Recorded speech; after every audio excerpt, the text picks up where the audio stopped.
Salut les swing dancers, c'est Julien pour Blabla Swing et aujourd'hui j'ai la chance d'être avec Eric. Salut Eric, est-ce que tu veux bien te présenter? Bonjour à toi, je m'appelle Eric Esquivel, je suis, on peut dire, parisien.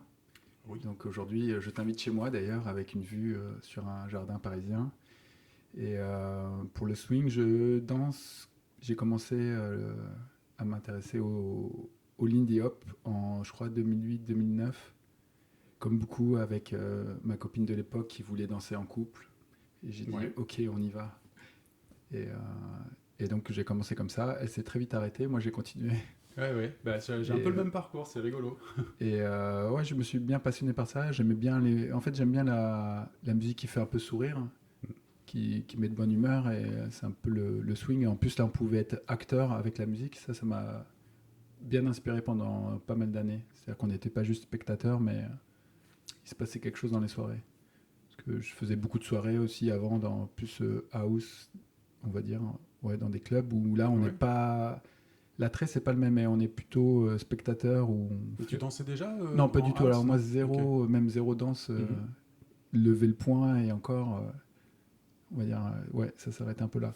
Mais j'étais toujours attiré, tu vois, le break, ça m'attirait un petit peu, mais j'ai jamais vraiment essayé, j'avais jamais rien fait de ça. Mhm. Du coup, tu as découvert ça à peu près vers 2008, 2009, ouais, 2009. 2009. C'était avant la création de Brother Swing, c'est ça? C'était un petit peu après que c'est Ah, arrivé pour ça? Brother Swing, donc la Brother Swing de Paris. Alors non, Brother Swing, ouais, c'est arrivé peut-être en 2010, je pense, Mhm. 2010-2011. Alors moi, d'ailleurs, je suis un des premiers élèves de Polo et à Oui, l'époque c'est et vrai. Mélanie Mhm. dans leurs cours, mais aussi, je pense que c'était peut-être leur premier cours particulier à Paris. Yeah. J'ai encore la vidéo d'ailleurs de ça chez moi, un cours particulier, parce qu'il y a, et c'est même c'est Polo et Mélanie qui nous ont montré le Lindy Hop, parce que j'avais commencé dans une école de plus de boogie. Et il y avait un après-midi dansant, je crois un samedi ou un dimanche, où il y avait personne, hein. Mhm. Et il y a Polo et Mélanie qui sont passés, et ils dansaient différemment, c'était différent quand même. Ouais. Et donc là, on leur a demandé qu'est-ce que vous faites, etc. etc. Et là, c'est comme ça que j'ai eu la connaissance, la première du Lindy Hop. Je pense que c'est eux qui ont dû me dire, ah, on danse du Lindy Hop. Tu lui dis quoi? Le fameux Ouais, au c'est vrai début, que ça la arrive première souvent, le fois, Lindy tu. Hop. Hein. Mais c'est même pas moi qui suis allé les voir, c'est une copine de ma copine, je me souviens très bien. Et après, de fil en aiguille, j'ai continué D'accord. Et en 2009, ouais, je tu pense. t'es mis à enseigner aussi après? Ah, très tard, hein, moi, c'est Ouais. pas du tout mon attrait. Mais c'était aussi parce qu'il n'y avait pas. Il n'y avait pas beaucoup de monde qui partageait leur passion à cette époque-là. Mm. Je pense qu'il y a encore 5-6 ans à Paris, il n'y avait pas beaucoup de monde et il y avait beaucoup de demandes. Ouais. Donc c'était un peu pour, je pense, répondre à la demande. C'était pas mon attrait, c'était pas du tout d'enseigner. Il n'y avait peut-être pas autant de structures ou de réseaux dans lesquels on pouvait danser qu'aujourd'hui. Ça s'est vraiment bien multiplié maintenant. Ah, alors à Paris, moi, quand j'ai commencé en 2009, il y avait une soirée par mois de. À l'époque, c'était de Alex Widanel et d'autres personnes. Ah, Ouais. j'ai un petit trou de mémoire. Peut-être Alexia, peut-être elle Non, était pas du déjà. tout, Non, pas pas du tout. encore. Alors. Ouais. Non. Il y avait, Ok, eux, bon. ils faisaient une soirée par mois à Châtillon, vraiment estampillé Lindy Hop. D'accord. Et après, il y avait Polo et Mélanie qui organisaient aussi des soirées un peu plus ponctuelles, peut-être une fois par mois, des fois deux, dans des bars, tout petits. Hein. Ouais. Là, on pouvait danser 3 coupes maximum. Alors, je sais pas si tu imagines 3 coupes maximum, C'est dingue quand ça. il y a 40 personnes qui pourraient vouloir commencer. Et pour commencer, c'est pas évident. Hein. Mais en tout cas, il y avait une bonne ambiance, c'était chaleureux, la Mm. musique était bien aussi. Je sais pas, moi, comme tu vois, quand tu découvres ça, moi ça me paraissait sympa. Et les soirées à Châtillon aussi, j'aimais bien parce que les gens, je sais pas, leur attrait c'était vraiment la danse, j'avais l'impression. Donc Mm. tu pouvais danser, même si tu savais pas faire un swing out, c'était quand même accueillant. Ouais.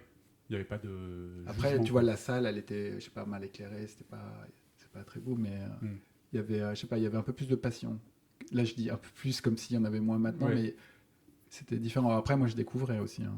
C'est vrai. Je me demande des fois, à chaque fois, si je voyais pas tout ça avec le prisme de la découverte j'appelle ça le mode chien fou quoi. Au début, on est un peu chien fou, on découvre tout ça, on est à fond sur plein de trucs, la passion est très forte Et je sais pas si ça me joue des tours sur ma mémoire des fois. Oh, oui, je pense que ça nous trompe un peu, mais bon, là, en tout cas, après, dans les faits, on peut voir les changements. À Paris, il y avait, en 2009, des écoles estampillées Lindy Hop. Il y en avait peut-être, écoles, en plus, je dis plutôt des gens qui donnaient des cours, il y avait peut-être 3 4 cours. Mais là c'était la fin de la vague. Il y avait déjà eu une vague avant, en fait, avec les fous du swing. Mhm. Et donc, il y avait encore Myriam qui donnait des cours, je Ouais. crois. Moi, j'y suis allé à 1 ou 2 cours, mais c'était pas Myriam, je sais plus leur nom, mais c'était d'autres danseurs qui donnaient le cours. Mais je suis allé à 1 ou 2 cours là-bas. Il y avait une autre Italienne à l'époque qui donnait des cours. Là, je souris un peu parce que c'était un peu improbable. De estampiller Lindy Hop aussi. Il y avait donc Alex et Prisca. Ouais. Et j'ai oublié Ah, leur prénom. Prisca, oui. J'ai oublié leur prénom aussi parce qu'il y avait Alex et Prisca et 2 autres personnes qui sont maintenant vers la Bretagne, je crois. J'ai oublié leur prénom là. Et il y avait donc vers 2010 après Polo et Mélanie qui sont arrivés aussi, que je connaissais en tout cas. Après il y en avait je crois dans le nord de Paris, il y en avait encore en banlieue, Ouais. dans le nord qui peut-être donnait des cours estampillés Lindy Hop, mais c'était il y avait quasiment rien. Et les C'est- soirées c'était maximum 100, 150 personnes, je pense, grand maximum. Mhm. Hein. Mhm. Et il y avait donc les soirées dans les bars, c'était peut-être 40 personnes, grand maximum. Hein. Et encore, donc tout le monde se connaissait aussi. Oui, Tous ceux la qui communauté sortaient tout le était, temps danser, ils se ouais, connaissaient. Donc forcément. moi, je suis sorti tout de suite. La première année, je suis allé à Erang. J'ai fait tout de suite aussi tous les stages européens. Mhm. Tout de suite, Tu t'es tu vois, je jeté me suis dedans, jeté dedans. à Ouais. fond, ouais. Mhm. Donc C'est ça, dingue de voir ce que c'est devenu en 10 ans, quoi. 10 ans après, là, on est début 2020 et waouh, ça bouge de partout. Il y a vraiment possibilité de beaucoup danser si on a envie, en tout cas. oui, ou moins danser. Après, ça dépend des chemins de vie. Mais je vois Oui, aussi les soirées, ça change justement. Il y a beaucoup de gens qui discutent plus en soirée. oui. Donc il y a moi, par exemple, quand je sortais, disons, à un moment, un pic de je sors, je danse, je prenais au moins 4 chemises t-shirts pour sortir parce que on mouillait la chemise, on peut dire ça, ouais. Tandis que maintenant, là, quand je vois certains danseurs ou danseuses sur la piste de danse, bah, je vois qu'ils font plus discuter. Ouais. Ils discutent beaucoup plus. Il y a plus de C'est social aussi, qu'avant, ouais, une je pense. activité sociale Avant, il y aussi. avait plus de gens peut-être introvertis. Il y avait un peu moins de côté social, je trouve. Mm, mm. Après, c'est dans mon cercle, hein, ça dépend des cercles. Hein. Et tu as plusieurs casquettes aussi qui sont très intéressantes à évoquer. Tu t'es mis à faire des recherches de vidéos, particulièrement de vieux clips de danse. Tu as été pendant longtemps identifié comme monsieur vieille vidéo. Et aussi les photos. On va essayer d'évoquer un peu tout ça. Comment ça t'est venu cette idée cette envie de te replonger enfin de rechercher déjà. C'est pas tout le monde qui, ok, tout est disponible, mais encore faut-il y aller. Et Après, moi, j'avais déjà récupéré pas mal de vidéos comment j'ai récupéré les premières vidéos? Je pense sur Internet, hein, sur des sites de partage ou des applications de partage. ouais, Ça, c'est facile, hein, tu tapes Lindy Hop et tu as des résultats. Et de fil en aiguille, je classais un petit peu. D'ailleurs, je dois avoir toujours des dossiers classés par année. ouais, Puis à force, tu regardes un peu les mêmes vidéos et mm, tu découvres des nouvelles vidéos. Tu vois lesquelles sont souvent partagées. Tu vois tout de suite qu'il y a des vidéos un peu moins partagées qui ont l'air un peu plus rares. Et ça, c'était quand? Mais c'était pas tout de suite. Hein. Ça, vraiment, ça, je l'ai fait beaucoup. Je sais pas, peut-être en 4 5 ans après avoir commencé. Ouais, je trouve ça intéressant, tu vois, je sais pas, j'ai tapé dans des moteurs de recherche. D'ailleurs, là où il y avait beaucoup de vidéos, pas spécialement de danse, on va dire, Lindy Hop, mais autour du swing, c'était sur le VK, ah qui oui, est le Facebook ouais, russe. bien Il y sûr. avait une personne qui partageait tous les films, beaucoup de films des années swing, orientés danse. On pouvait même lui demander un film, et pas que le lendemain tu l'avais. Ah ouais, waouh. Donc c'était pas mal, parce que là, après, tu regardes, il y a des bases de données où tu vois les, les personnes qui performent dans les films. Donc là, de fil en aiguille, tu sais, il y a une performance de un tel dans tel film. Donc tu cherchais pas mal les Nicolas Brothers. Ouais. Donc j'ai cherché les films où ils apparaissaient. Et ça, tu les trouves assez facilement, en fait, assez facilement. Ça peut se trouver, quoi. Ça peut s'acheter aussi. Hein. J'en ai acheté quelques-uns. Mais après, c'est vraiment les scènes de danse qui m'intéressaient. Donc Nicholas Brothers, Berry Brothers. Et puis après, tu regardes un peu tous les films noirs américains où il y a souvent des scènes de danse en fin de compte de l'époque. Là, j'ai des livres là aussi. J'ai oublié le nom du réalisateur, je l'ai pas en tête. Et voilà, de fil en aiguille, tu trouves des choses. En tout cas, au nom de toute la communauté, merci. Parce que tu nous as déniché des pépites qu'on n'avait jamais vues. Et chaque fois que Eric sortait un clip, ça avait son importance, quoi. Tchac, on allait vite voir. Oh, ouais, trop bien, trop cool, quoi. Ça a été hyper important et touchant, je pense, pour beaucoup de gens. Hein. Sur quelques vidéos, après, on n'a jamais vu. Souvent, il y a d'autres personnes qui les ont déjà vues. Donc, bon, ça dépend de quel point de vue on se place. Bien sûr. Il y a quand même rare, ce qui est un peu, d'ailleurs, je trouve un peu triste, il y a pas mal de collectionneurs, en fait, même dans la communauté, on va dire, l'indie hop au swing, mais qui partagent pas.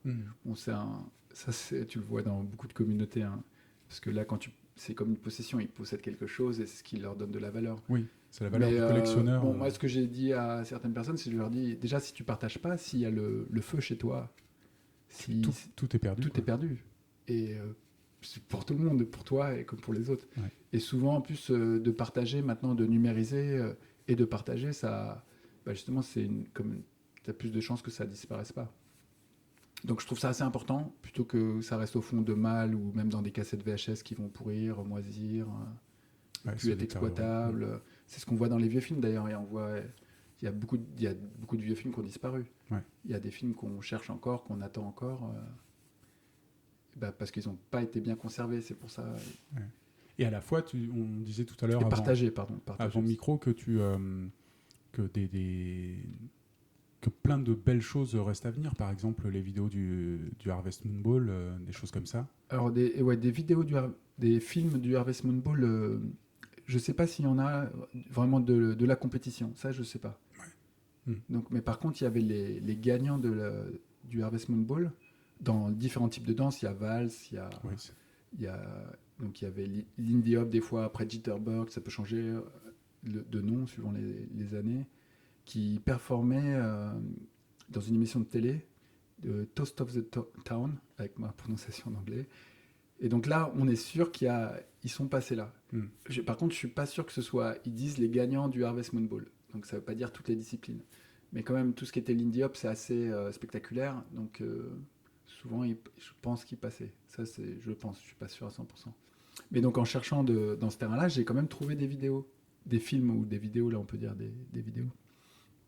Et souvent, c'est des passionnés des collectionneurs des émissions de télé qui peuvent partager des émissions de télé. Alors, comme je te le disais tout à l'heure, il y a des ayants droit. Souvent, ça peut pas être partagé encore, mais ça va pas tarder. Oui.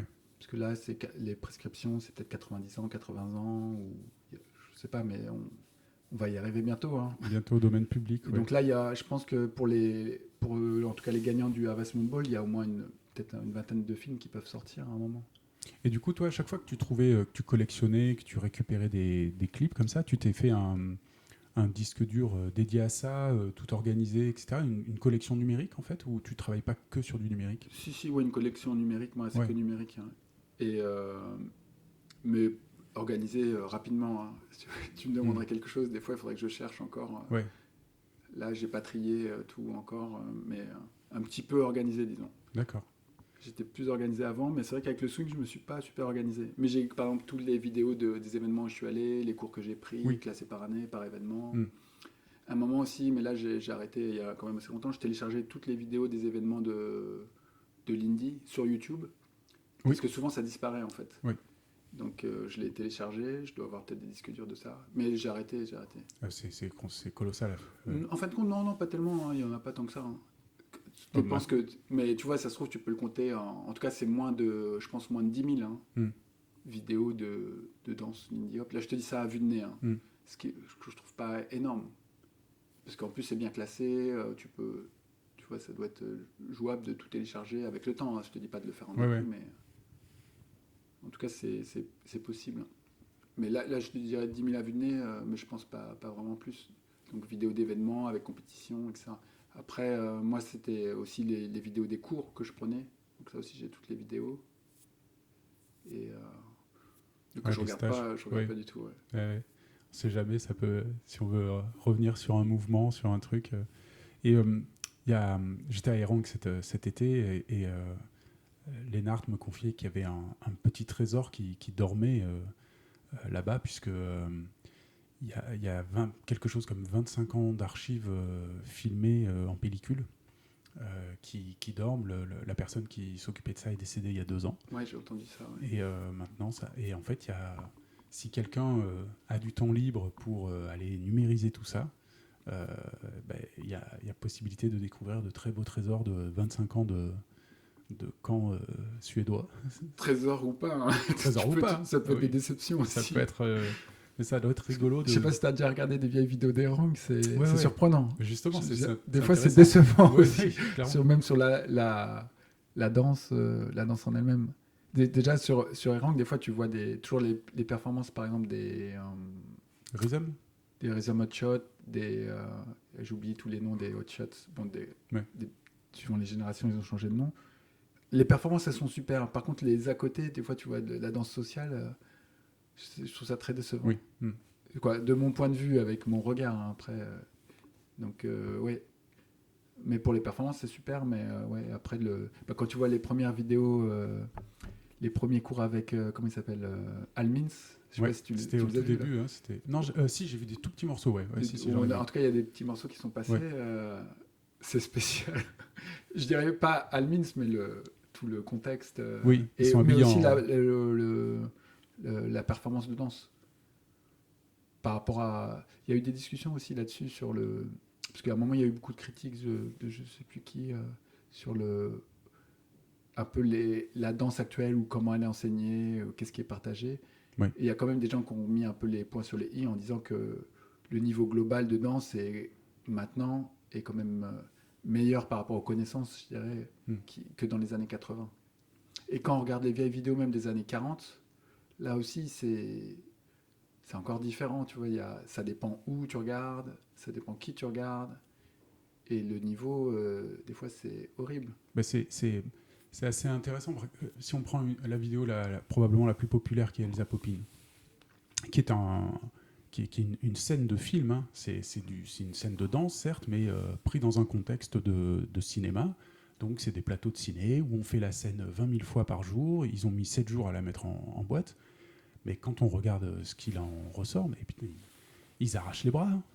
On danse plus du tout comme ça, quoi. Ah, mais là, c'est la performance. Après, il y a vraiment, moi, je pense il faut différencier la danse sociale, et la performance et même la compétition. Ça, c'est vraiment des choses complètement différentes. Ouais, hein. C'est vrai. Ça, pour moi, c'est vraiment très, très, très, très différent. Ouais. Après, si on se réfère à l'autre vidéo très populaire, le Spirit Moves des années 50, il y a des éléments de social, mais c'est biaisé par le fait qu'il y ait une caméra et du coup, les danseurs, on le voit, ils sentent la présence de la caméra, parfois ils la regardent, etc. Et du coup, on peut se demander s'ils sont pas un peu plus over the top que d'habitude, quoi. Alors, ça dépend des moments de ce documentaire, ça dépend des moments. Il y a des moments où ils ont oublié la caméra. Oui, parce qu'elle est un peu loin. Ils sont pas dans un cercle, là, et des fois ils dansent en couple, vraiment, là, je sais plus les noms des personnes, mais... Et en tout cas, tu sens que là, il y a du niveau quand même. Ouais, individuel, même en couple et tout, là, c'est sympa. Mais ça ressemble pas vraiment à comment on voit les danseurs danser aujourd'hui. Si on met deux couples, si on pouvait les comparer, ils dansent pas pareil. Ouais, moi, j'ai l'impression qu'aujourd'hui, c'est devenu très propre, très maîtrisé, très souple, très... À comparer, par exemple, entre les deux, je trouve qu'il y a eu une évolution de ce côté-là, quoi. Alors, c'est difficile de comparer puisqu'on n'a pas toutes les images. Après, il faudrait voir avec les old-timers, mais même ça, je pense, c'est un peu biaisé parce que s'ils n'ont pas dansé depuis plusieurs années, en plus, s'ils faisaient que de la performance, moins de social, c'est difficile. Hein. Ouais. Mais ça, moi, je dirais, je sais pas. Oui, mais je pense que tu vois, s'ils vont dans des clubs, je me dis tous les soirs, hein, plusieurs heures par jour, ils sont bons. Oui, c'est sûr. Oui, ça travaille à fond. Ça travaille, et puis il y a l'échange, la communication. Après, que ce soit plus souple ou plus... Ça dépend un peu qu'il y ait plus de poids, moins de poids, tu vois, ça dépend des envies, des capacités de chacun, quoi. Mais en tout cas, là, ils ont l'air tous athlétiques quand même. Oui. Le plus jeune. Ouais. Parce que souvent, pour la danse sociale, si t'es pas athlétique, tu vas compenser avec peut-être les bras, des choses comme ça. Ils ont tous l'air d'avoir du rythme. En tout cas, là, je parle de ce qu'on voit dans les Spirit Moves, hein. Et là, pour toi, est-ce que tu trouves qu'il y a une évolution particulière ou des éléments un peu identifiables depuis entre le moment où tu as commencé à danser 2008-2009 et aujourd'hui, quand, quand tu vois peut-être quelques vidéos passer sur les réseaux sociaux et que tu vois des événements, etc. Est-ce que tu sens une, une différence déjà en l'espace d'une décennie? Est-ce que tu trouves qu'il y a des choses qui ont changé? Il y a des danseurs qu'on ne voit plus, il y a des choses qui ont changé. Mais alors des choses, en fait, c'est des danseurs, hein, ou des influenceurs qui changent. Bon, ça va toujours être comme ça. Et après, par rapport je dirais, au niveau global de danse qu'on voit en vidéo, moi, je suis un peu plus déçu qu'à mon époque. Je pense je dis à mon époque, en tout cas en 2009. Encore une fois, j'avais aussi les yeux de quelqu'un qui ne connaît pas, donc on peut être plus facilement impressionnable. Mais je sais pas, après 4-5 ans encore, 9, 10, 11, 12, 13, 14, en 2014, tout ça, j'étais encore impressionné. Maintenant, je le suis beaucoup moins. Il y a quelques danseurs que je regarde toujours avec plein d'intérêt, hein. Ouais. T'as eu quelques... on peut parler de mentors, de modèles, de... Non, non. Non, Non, après, il y a des gens qui ont influencé. danseurs... Moi, je suis arrivé en France, c'était l'époque Ninjamers quand même, quand je suis arrivé. Quoi, c'était leur début, je pense. Et donc, qui a duré assez longtemps. Donc on peut dire que c'est eux qui ont quand même influencé l'enseignement et l'apprentissage. Ouais, c'est vrai. Beaucoup, beaucoup. Après, non, j'ai pas eu de mentor. Après, c'est individuel, tu vois, on s'entraînait souvent. J'ai fait quand même le Swim 90X de... Ça, je connais pas. Tu connais pas, non? Non. C'était des cours en ligne. Ouais. Attends, j'ai un trou là. Kevin et Joe, peut-être? Parce non, pas Kevin et Joe. Là, eux, ils étaient sur un autre site. Kevin et Joe, c'était... J'oublie aussi, qui existe toujours, de iDance. Il y avait les vidéos de iDance. Eh ben, je connais pas. Tu connais pas iDance? Non, du tout. Ah bon, il y a Kevin, Joe, Nathan Bugh dessus. Ouais, il y a pas mal de vidéos qui doivent toujours exister, hein. En tout cas, à l'époque, il y avait beaucoup de vidéos. Si, d'accord, oui, si. Ça, c'est iDance, mais à un moment, il y avait aussi... j'ai un trou là. Si, Kevin et Joe, ils sont toujours dessus, mais je crois d'ailleurs, il n'y a plus qu'eux, hein. Ils ont repris le truc et c'est leur cours en ligne, c'est sur iDance. Ou peut-être iDance Lindy, ils l'ont rebaptisé, je sais plus. Ouais, peut-être, ouais, je ne pourrais pas te dire. J'ai vraiment un trou. J'ai jamais souscrit à des cours en ligne comme ça. Moi, là, c'était même un programme où on avait un mois, toutes les semaines, on devait rendre une vidéo. Ah ouais, les devoirs. Ça, c'est super, hein, ça fait vraiment pratiquer. Moi, je le conseille à tout le monde, hein. Ouais. Parce que tu as des échéances, en fait, tu dois faire quelque chose. En plus, tu as une critique aussi. Là, c'était avec la critique de Dax. Voilà, et c'est ce que j'allais dire. Il y a aussi Dax et Sarah qui font beaucoup de choses avec Rhythm Donc là, Juice. c'est le premier projet de Dax de cours en ligne qui s'appelait Swim 90X à l'époque.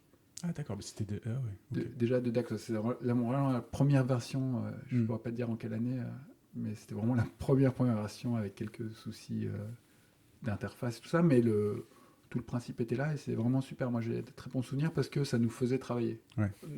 Pour moi, dans mon cas, avec ma partenaire, mais on allait même s'entraîner le soir dans le noir presque, au Palais de Tokyo. À la maison, en plus on devait rendre quelque chose, mais ça m'a fait quand même progresser, ou pas progresser, mais disons prendre conscience de pas mal de choses. Et il y avait beaucoup d'exercices aussi individuels à faire en couple pour, tu vois, travailler un peu les réflexes, aussi connaître mieux son corps, savoir quelle partie de ton corps travaille. Donc, et c'est vrai que après, c'est un défaut, c'est que après tu peux voir, quand tu regardes quelqu'un, tu dis oui. Il a pas fait le cours particulier, lui. Non, où il bouge que comme ça, où il maîtrise pas ça.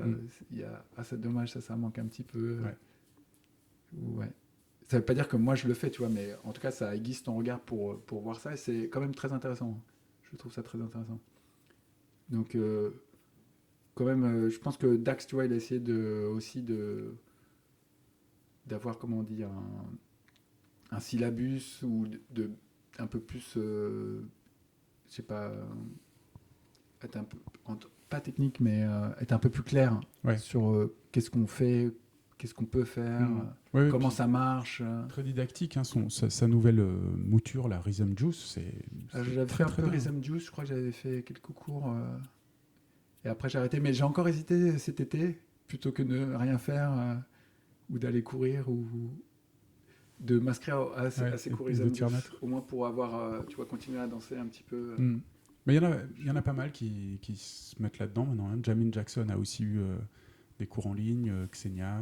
Ouais, alors je regardais les vidéos de Jamin Jackson. Ah, Jamin Jackson, moi, je trouve très très intéressant parce que c'est un peu la recherche. Pour moi, je le voyais un peu comme la recherche et développement du Lindy Hop. Parce que, carrément, parce que quand je regardais certaines de ses vidéos, à un moment, il postait plus ses vidéos d'entraînement, je dirais. Et là, c'est super. Moi aussi. Donc c'était assez enthousiasmant. Tu vois, un danseur un peu nouveau par rapport à quand j'ai commencé un peu nouveau. Tu vois, Jamin Jackson, c'est quelqu'un de très enthousiasmant. Et qui était un des rares à vraiment créer des choses. Quoi. Il se contentait pas de refaire ce qu'on avait déjà vu avec quelques petites pichenettes qui changent. Vraiment, il créait des nouveaux mouvements, une nouvelle manière de bouger. Alors je dirais pas une nouvelle manière de bouger, mais vraiment plutôt des combos, des mouvements, des trucs des enchaînements, super. Ouais. Et là maintenant, il a une nouvelle lubie, c'est sur sa chaîne YouTube, il commente les vidéos, il commente plein de vidéos. J'ai regardé un petit peu. Ouais. J'ai moins accroché. Des fois c'est cool, des fois c'est un peu longué et un peu tombant. Ouais, j'ai trouvé ça un peu long. Mais des fois il y a des trucs assez cool. Et puis c'est vrai que le créneau n'était pas utilisé comme ça, de faire des feedbacks sur les. Il essaye de réagir assez à chaud sur les événements qui aujourd'hui, grâce à YouTube ou les réseaux, un événement a lieu le week-end, le lundi, pouf, les vidéos sont là, quoi. Ouais. Des fois même le dimanche soir, quoi. Enfin, l'événement est même pas terminé que déjà la. Alors là aussi, j'ai des anecdotes, mais je pense que pas des anecdotes, mais j'ai l'impression que je vais contribuer à cette mauvaise chose. Parce que souvent, j'allais à des événements en Europe et je postais la vidéo le soir même ou le lendemain. Il y avait peu de gens qui faisaient ça quand j'y allais. Il n'y avait pas beaucoup de partage de vidéos des événements et des vidéos à peu près correctes aussi, je dirais. Ouais. Où tu peux voir bien les danseurs. Et je l'ai posté le soir quand j'étais à l'hôtel ou le lendemain quand je partais dans l'aéroport. Ouais, tu filmais souvent les démonstrations des profs. Les démonstrations des profs. Des fois un peu de social, mais le social, je ne l'ai pas trop fait. Je trouve ça. Je sais pas, il aurait fallu demander à la personne. Ouais. Malgré que je sentais que certaines personnes auraient bien voulu que je les filme ou qu'elles soient filmées. Je trouve ça très bien d'ailleurs. Je trouve ça bien de filmer social, mais pour pas les mettre. Maintenant, il y a un Slava, je crois. Ouais, c'est ça. Qui fait ça. Après, on en a discuté au Lindy Shock tous les deux et il me disait que des fois c'était très problématique, effectivement. T'as des danseurs, parce qu'il prend quand même les danseurs pros, et des fois il y en a qui le prennent mal, quoi. On peut comprendre. À mon époque, il y avait, quand j'avais fait un peu ça, et je pense qu'ils le prenaient pas mal du tout. Mais j'étais patient en même temps, je pouvais rester, je sais pas, 30 minutes avec ma caméra devant. J'ai des bonnes vidéos d'un Lindy Shock, je pense, en social. Je les aime bien les regarder, la musique est super, ils dansent bien. Et c'est des bonnes. Mais ça manque un peu. Hein, ça. C'est vrai qu'on est abreuvé d'un certain type de vidéos dans le monde du swing depuis quelque temps. C'est un peu tout le temps. Compétition ou show un petit peu, ouais. Plutôt compétition ou non, présentation, ouais. Et c'est vrai, par exemple, les gros événements qui ont carrément un broadcast de l'événement, je pense à l'ILHC, au Lindy Focus, les gros événements américains comme ça, ben, du coup, on a des vidéos directes de 4 heures où il y a tout dedans, quoi. Et on peut picorer le social, et comme on peut picorer après, c'est pas filmé super bien. Oui, et puis là, c'est pas les danseurs les plus intéressants que tu vas voir, parce que des fois, j'ai pas regardé assez ils dansent un petit peu quand même. Il y en a qui viennent que pour faire la compète et qu'on ne verra que là, mais il y en a qui quand même dansent un petit peu, et c'est assez chouette. Ouais, là, je regardais pas les à côté. Là. J'ai déjà fait regarder en direct et tout, mais je regardais pas les plans larges. Je vois très bien, mais. Et tu faisais aussi beaucoup de photos pendant les événements. J'ai fait des photos, ouais. Je fais toujours un petit peu. Je te revois avec ton espèce de flash un peu bizarre que tu avais bricolé. Non, rien de bricolé. Non, mais tu avais mis une espèce de poche autour pour que des fois, j'avais peut-être essayé des diffuseurs, mais sinon, ce qui me faisait un peu remarquer, c'est que j'utilise un flash qui s'appelle indirect, ou déporté. Oui, voilà. Tu peux orienter la lumière de ton flash sur différents endroits, pas spécialement sur le sujet. Oui, pour pas brûler un peu le... ça te fait une lumière, tu peux un peu plus contrôler ta lumière. Donc c'est ça aussi, si tu regardes un peu les photos, c'est ça qui fait une grosse différence par rapport à des photographes, à certains photographes, c'est que j'utilise un flash déporté et donc j'ai pas une lumière directe du flash sur le sujet et j'ai un flash aussi. Donc il y a beaucoup de photographes qui n'ont pas de flash ou sinon qui utilisent le flash plutôt direct ou sinon indirect, mais indirect quand même, ils peuvent pas le placer rapidement là où ça pourrait être intéressant. T'as un site qui répertorie tes photos? J'ai un compte Flickr. Ouais, c'est ce qui me semble. Où je mets, toutes mes photos, je pense, de danse et de quelques trucs de voyage un peu. Mais... Et ça doit être compliqué au début de réussir à capter le mouvement en fait en photo. Alors, ça t'a posé problème ou au début? Moi non, pas trop le mouvement. Ouais. Alors, parce qu'il y a des petits aspects techniques à connaître, mais tu t'achètes un bouquin où tu regardes 3-4 vidéos, tu les as, les aspects techniques, c'est souvent le temps de pause. Ça dépend aussi quel effet tu veux donner dans ta photo, mais pour avoir la personne nette, donc là, tu as un aspect technique, si elle bouge, il faut un temps de pause qui fasse qu'elle soit figée sur la photo. Ouais. Ou pas, hein, c'est un choix. Hein. Donc ça, tu fais ton choix rapidement. Après, sur le mouvement, bon, tu as un objectif, tu regardes dans ton objectif, tu peux voir ton cadre, tu vois, sur le mouvement. Après, ce qui fait la différence, c'est la composition aussi, parce que des fois, il y a des photos où je vais regarder le parquet, dans quel sens est le parquet. Ah, bah c'est mieux d'avoir comme ça. Qu'est-ce qu'il y a au fond? C'est mieux que ce soit comme ça. Bon, après, j'ai un peu mon style, j'aime bien que ce soit, tu vois, le fond noir, donc il faut des fois un peu le recréer, même en post-production, ou faire en sorte que je l'ai un peu aussi à la prise de vue. Et donc tu vois, il y a plein de composantes. Mais le mouvement, après, appuyer au bon moment, ça c'est délicat. Hein, ouais. Est-ce que du fait que tu sois danseur, ça t'aidait justement à presque anticiper, de sentir que là il a l'air de prendre un appui, ça va jumper, clac, c'est là. Ah ben oui, c'était là. Alors non, je pense pas. Ce qui pourrait aider, c'est par exemple pour un show, si tu vois déjà la performance avant, si tu retiens des moments clés, tu sais qu'ils vont sauter, etc. Donc si tu l'as vu avant, après tu vas appuyer sans doute au meilleur moment. Donc ça peut arriver à certaines compétitions, tu les vois répéter ou tu vois les prélims. Ouais. Donc là, tu peux anticiper. Et après, mais je pense que tu vois, un photographe qui est habitué à prendre d'autres personnes au mouvement, même pas que de danse, il aura le bon rythme pour appuyer au bon moment. Après, il faut regarder, c'est ça qui est difficile. Et là, je dirais que moi, je regarde pas, tu vois, toujours dans le petit trou ou sur l'écran de l'appareil photo, je regarde avec mes deux yeux la scène.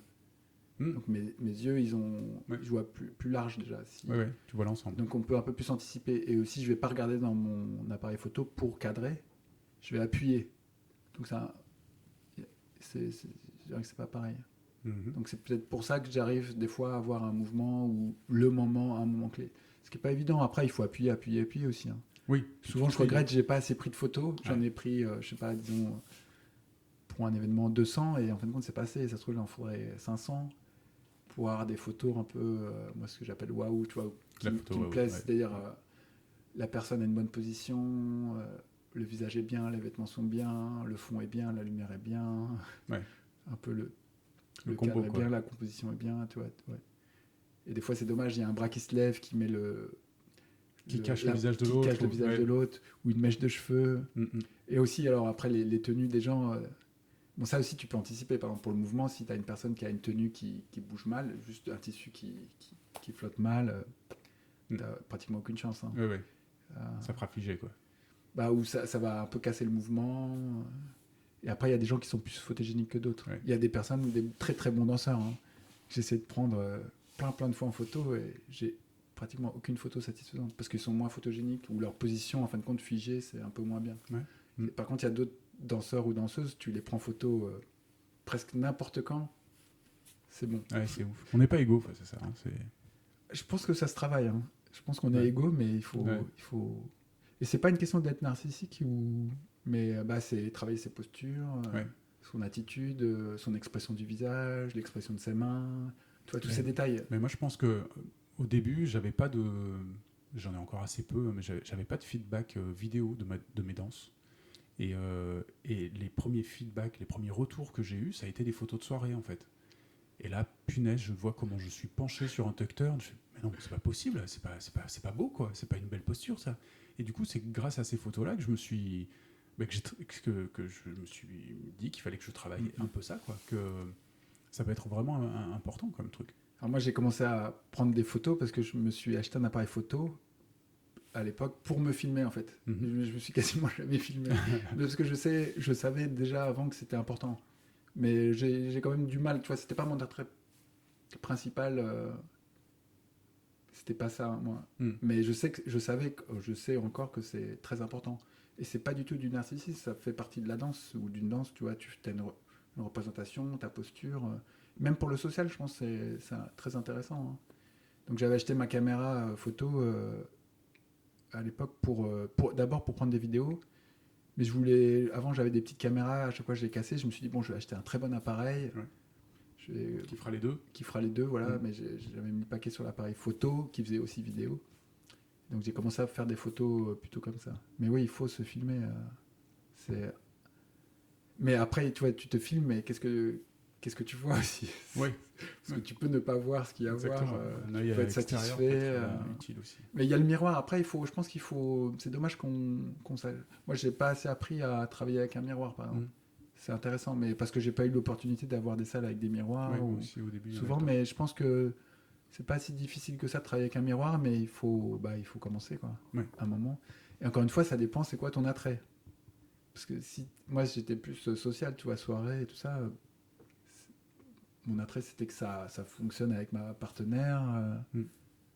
C'était surtout ça, que ce soit confortable, agréable, en rythme, un peu de, tu vois, de surprise, que ça se passe bien, tu vois. Même si tu étais plus centré sur l'aspect social de la danse, tu as quand même par moment un petit peu testé la compétition. Est-ce que tu gardes quelques bons souvenirs de ça? Des Jack and Jill, des showcases, Jack and Jill, ouais, non, ça m'a jamais je sais attiré. pas, des teams. J'ai fait Savoy Cup, on avait fait aussi le European Championship une année. À Barcelone ou à Londres. Ouais. En team, d'ailleurs, c'était une team à distance. C'était organisé aussi par Dax, mais avec des personnes dans différentes villes en Europe. Et en tout cas, là, il y a beaucoup de choses à apprendre aussi. C'est intéressant. C'est intéressant. Après, je dirais pas que c'était des moments agréables. C'est du boulot, hein. En fait, ça dépend du groupe, c'est du boulot. Il y a beaucoup de choses. T'es pas autonome, tu vois, t'es pas indépendant. Tu fais partie d'un groupe. Ça dépend encore aussi quel format. J'avais fait les classiques aussi. Ouais. Et c'est intéressant, mais il faut se préparer en tout cas. Ouais. Et puis, en tout cas, moi j'ai trouvé ça très, très intéressant. C'est pas toujours des moments agréables, mais c'est très intéressant. Et c'est pas la même chose que de faire des shows. Là, il y a pas longtemps, on a fait où j'ai participé à un show où je faisais juste trois performances en groupe dedans. Et la compétition, ça n'a rien à voir. Hein. Ouais, c'est vrai. Ah ouais. Ça n'a rien à voir. Ouais. Je pense que les exigences pour le show peuvent être nettement en dessous que la compétition. Je dirais que pour bien se former, il faudrait mieux faire de la compétition et après du show. Par contre, faire du show et après la compétition, ça suffit pas. Ça suffit pas. Ouais. Il y a un cran au-dessus. Hein, c'est pas... Ouais. Et puis en plus, en face, quand on est en compète, il y a du level. Quoi. Ouais, là faut y aller, le niveau en compète, il a ça augmenté. Chaque année à la Savoy Cup, on fait ah bon, d'accord. Bon, d'accord. Je suis content d'aller à la Savoy Cup à chaque fois parce que je trouve que là, justement, on voit du bon niveau. Il y a de la... Je sais pas, là, c'est agréable. C'est agréable quand même. Et encore, on voit pas tout parce qu'il n'y a pas tout le monde qui vient dans ces compétitions. Hein. Il y a plein de Coréens qui sont super bons. Il y a qui sont pas là. Hein. Il y a plein même d'anglais ou des gens. Clairement, beaucoup d'Américains aussi. Hein, ça fait loin qui viennent pour pas à Savoy Cup. Hein. Ouais. Et pareil pour les autres événements dans le monde. C'est pas évident que. Tu es allé un peu danser en Lituanie? J'étais une fois à Harlem, ouais. Mais j'ai pas trop dansé malheureusement parce que là j'avais accepté d'être photographe une fois pour. Alors que je le fais jamais d'habitude, je l'ai fait 2-3 fois ça seulement, 3 fois je crois. Du coup, quand tu fais ça, t'es considéré comme un des artistes du week-end, t'es rémunéré pour ça Non, moi je fais ça gratuitement. Ah ouais? Ouais, où on est défrayé, mais défrayé, tu vois, pour les soirées ou les cours, des fois. J'ai fait ça, en fait, j'ai fait ça une fois en Suède. J'ai fait ça une fois en Hollande. Et j'ai Ouais, fait ça en Lituanie. et à chaque fois, c'est une sorte de système de troc, en fait, quoi. Ouais, Un voilà, ouais. service contre un autre service, quoi. Ouais. Mm. Mais en fait, ça demande beaucoup de temps de prendre des photos, c'est pas toujours Bah agréable. ouais, c'est à plein temps, puis du coup, tu danses pas beaucoup. Ouais. Ouais, ouais. En plus, moi, je trouve en tant que. Ouais, ça vaut pas le coup, hein. Ça, Non, tu déconseilles. pareil. Après, moi, j'avais les moyens financiers, tu vois, de faire ce que je veux. Ouais. Parce que d'ailleurs, quand j'ai commencé à danser, je voyais. Ça, c'est un critère aussi, l'argent. Parce que Ça coûte j'avais un été à bras. Erang la première année, tu vois, tout de suite. Et il y avait des gens que j'avais croisés là-bas. C'était leur 4e année d'indie, peut-être. C'était leur première fois à Erang. Et puis, ils n'aimaient pas trop. Mais tu sentais qu'en fin de compte, derrière tout ça, c'est souvent un problème d'argent. Parce que si tu peux pas prendre des cours parce que ça coûte cher. Donc, c'est sûr, à Erang, tu peux te faire chier un peu. Si tu fais rien de ta journée, si tu prends pas des cours, ça peut être un peu embêtant. Mais donc, et pour les voyages aussi, tu peux être restreint parce que tu n'as pas les moyens d'aller à tel ou tel endroit. Donc tu vas peut-être un peu critiquer ou dire que c'est moins bien là-bas, c'est pas bien là-bas parce que tu n'y es pas allé, tu peux pas y aller. Donc il y a un peu de frustration par rapport à tout ça. Donc, et pour les photos, moi, je peux en prendre ou pas en prendre, ça va pas me changer mon événement. En tout cas, en prendre, ça change mon événement parce que c'est un peu comme un boulot, quoi. Et là, il faut prendre des photos. Et en plus, pour les photos, les organisateurs, ils sont pas très clairs sur ce qu'ils veulent. Des fois, la plupart, j'ai l'impression qu'ils veulent de la quantité, un peu pour maintenant les réseaux sociaux. Et la qualité, en fin de compte, ils s'en foutent. C'est pas leur préoccupation principale.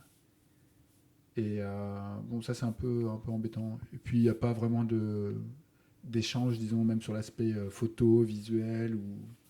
Tu leur livres ce que tu as fait, et puis voilà. Moi, pour les 3 que j'ai fait, je leur dis, il y aura au minimum, pour un événement sur 2 jours, 50 très bonnes photos. Ouais. Et peut-être 50 autres photos moyennes, c'est tout, une centaine de photos. D'accord. Je me limiterai à ça. Qualitatif, quoi. Ouais. Et peut-être 2-3 photos super, s'il y en a. Mais en fait, qui va juger, tu vois, de la qualité d'une photo, c'est pas évident. C'est un peu comme la danse, tu vois, c'est subjectif, quoi. Ouais. C'est subjectif, mais aussi ça dépend de tes connaissances. Ça dépend de je dirais que tes connaissances. Et du coup, est-ce que tu trouves qu'il y a une particularité lituanienne? C'est une des scènes qui monte depuis vraiment quelques années et qui aujourd'hui en Europe est une des plus actives, dynamiques, avec Barcelone. Moi, j'ai été qu'une seule fois là-bas. Alors. Ouais. Mais je pourrais pas te dire que c'était une communauté la plus dynamique, active. Ça, c'est moi, ce que je vois, c'est la communauté peut-être la plus jeune. Et aussi, et donc, oui. Ça veut dire que les danseurs, ils sont dynamiques, les danseurs. Mais ça veut pas dire que la communauté est dynamique. Une communauté dynamique, ça veut dire qu'il y a beaucoup d'événements, il y a beaucoup de monde, beaucoup de nouvelles personnes. Donc, pour moi, là, comme de mon point de vue, de là où je suis, je vois plutôt la Vilnius, et je crois qu'il y a une autre ville. Kaunas. Ouais. Plutôt comme une communauté jeune, où il y a des danseurs jeunes, donc qui sont bons en performance, athlétiquement, etc. Et c'est parfait pour l'India. En plus, ils ont des têtes fortes sur toutes les danses. Sur le shag, sur le balboa, sur le lindy, sur le solo. Et ils ont pas mal d'internationaux qui sont sortis de là-bas, quoi. Donc du coup, ça... Et qui continuent d'avoir un pied à terre en Lituanie, de monter des écoles, d'y être, d'animer des stages. Donc ça... Ouais, il y a quand même un... Ça, je sais pas. Là, moi, je sais pas. Mais aussi, ce que je vois en Lituanie, c'est qu'il y a comme tu dis, là, des têtes d'affiches lituaniennes qui sont très, très bons. Qui sont vraiment très, très bons. Là, ils sont... Et des bons DJ aussi. C'est quelque chose que on en discutait, je me souviens une fois, un GSDF, on était dans des cours ensemble et tu m'avais conseillé un site qui ripait des vinyles très difficiles à trouver, plutôt R&B. Plutôt Rhythm and Blues ou Jump Blues. Là, c'était un super site qui existe encore, je pense. Ouais, en fait, cette personne, elle a un vinyle, si elle peut le partager, elle va le partager en bonne qualité. Ouais, non, j'ai trouvé quelques pépites là-dedans. Ouais, il y a plein de choses pas mal. Moi, j'aime bien. D'ailleurs, j'y retourne pas trop.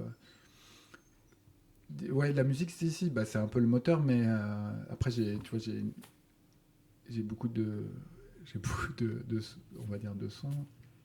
Mais c'est pas ce qui m'intéresse le plus. Ouais. Mais bon. Parce que ça rejoint moi, j'ai un une peu mauvaise le mémoire travail en plus, donc pour discuter de la musique, souvent c'est un peu, tu discutes d'un titre, de tel interprète, telle interprétation, tel morceau. Même Ouais. les morceaux, je connais pas les noms. Telle version. Les paroles, j'écoute pas tellement. Après, ouais, moi, ça va être plutôt peut-être tu vois, certaines orchestrations, certains orchestres ou certains sons d'instruments Mm. qui vont plus m'attirer. Après, il y aura sans doute certains labels. Je dis sans doute parce si on parle là, de façon large en jazz, là, je m'y connais pas trop. Moi. Mm. Bon, avant d'écouter on va dire du swing ou du rhythm and blues ou des choses comme ça, j'écoutais moi beaucoup de funk et de disco. Là, Ouais. je connaissais un peu plus les labels, Ouais. les producteurs, tu vois, j'avais plus de repères. Tandis qu'en jazz, non, pas tellement. Non. J'ai moins de repères. Tu as Mais fait après, des- il y a des morceaux qui me parlent plus. Mais tu vois, te dire un morceau là tout de suite, Oui, impossible. oui, oui. Tu as fait des Soul Train alors un petit peu. Des Soul Train. Non, pas du tout. Non, je ne sais pas Non. du tout dessus. J'avais pris quelques cours de. Mais après avoir commencé le swing, je prenais en même temps en parallèle des cours de locking, de popping. Ouais. De locking, là, c'était plus locking. Donc, tu vois, j'aime bien regarder, hein, j'adore. Mm. En fait, la musique pour danser, j'aime bien. Ouais. Ça dépend quelle danse, mais disons que la musique joyeuse pour danser, tu vois, le funk c'est assez joyeux, le locking ça reste assez joyeux, même s'ils ont l'air un peu sérieux, il y a un côté un peu délirant. Bah, c'est agréable et j'aime beaucoup regarder les danseurs de locking et la musique qui va avec. Ouais. Mais après, il y a plein de musiques que j'aime qui sont pas spécialement dansantes. Hein. Mais moi j'aimais beaucoup funk, disco funk, tout ça. Ouais, J'aime toujours d'ailleurs, en venant ici, je me suis dit, ah, j'ai écouté ça. ça met de bons poils, c'est clair. Et sur les groupes de swing moderne, est-ce que tu avais des chouchous ou si tu voyais qu'ils étaient à telle affiche de festival, ça contribuait largement à te faire venir ou... Oui, un petit peu, mais des fois c'était un petit peu par dépit. Parce Ouais. que celui-là il est bien, tu Ok. vois, mais il est pas waouh. Mais là, il y a quand même des groupes, là, le groupe de Tours, je sais plus les noms, le groupe Les de Swing Bordeaux. Shouters, ouais, Il y a les un Hot groupe Swing Sextet, belges que j'ai vu là que j'aime les beaucoup. Reverend Joke. Peut-être, hein, je connais même pas les noms, Je tu vois, pense, maintenant. je pense que ça j'étais Mais tu ça. vois, quand j'y vais, c'est Ou agréable. Upshubam Connection pour le groupe Là, il belge. y avait je te dis, un chef d'orchestre de New York qui était à Paris, je l'ai vu dans un groupe, c'était bien. Donc je me dis, s'il est encore dans un des groupes, ça va être bien. Mais des fois, en plus, les formations elles peuvent changer d'un événement à l'autre. Donc, par exemple, le groupe c'est le même et puis c'est pas les mêmes interprètes. Donc ça Et peut des changer fois, ça beaucoup. change un peu la couleur Ouais, du ça change concert. Ouais. beaucoup suivant justement quel instrument est là. Et mais il y avait un groupe italien. Là, j'avais été en Italie à Rome une fois il y a longtemps. Hein. J'avais adoré le groupe, mais qui était peut-être pas l'idéal pour danser, mais comment il s'appelle je le suis un peu sur Facebook et j'aime bien, j'aime bien. C'est pas Giorgio Cuscito? Non, c'était un. Apparemment, il n'est pas très facile à gérer. Là, comment il s'appelle j'ai oublié. J'avais acheté ces CD, c'était horrible. Ah ouais. Les CD, c'était une catastrophe. J'en avais acheté 3.